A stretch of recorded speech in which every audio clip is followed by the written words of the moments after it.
Well, Mr. Cum, this is the FFA Greenhouse production. I'll try to speak somewhat loud, but just going to kind of take you the step-by-step process of kind of what we do. We've been talking about ball seed. The seeds for the different flowers will come in either the vial or one of these bags or one of these small seed packs like this.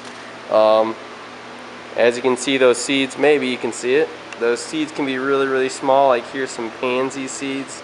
Kind of out of focus, I realized, but just can't really see that. Never mind. Those seeds can be really small, and so what we do is we take like a vermiculite mix like this, really light and fluffy, not a whole lot to it in terms of nutrients, and then we plant it in these 128 size cells right here.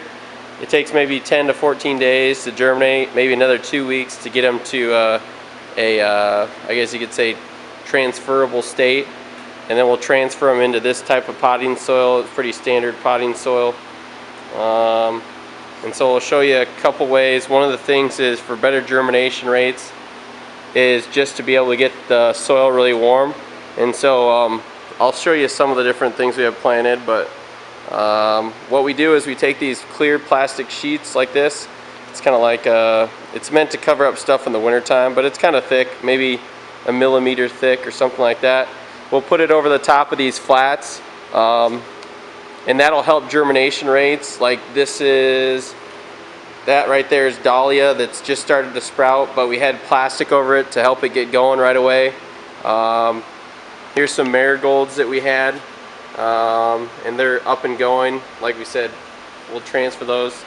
The other thing you can do, if we walk down here, and you might not have one of these in your greenhouse, and ours really doesn't work the best, but if you can kind of see in between the flats right there, there's a heating pad, and if you have it on the heating pad, it doesn't matter if it gets wet or anything, it just warms up the soil from underneath, and it helps germination rates. So like here's some, you can see really, really small, there's some pansies right there that we planted, and they're just starting to come up. They took about 14 days. And it's also right over by the heater. But pretty much the plastic, it just does a really good job of trapping all the moisture, and as long as the plant isn't taller than the tray itself, then you can keep them covered with the plastic. So that's a little bit about that. Trying to think of anything else. That's pretty much it for right now.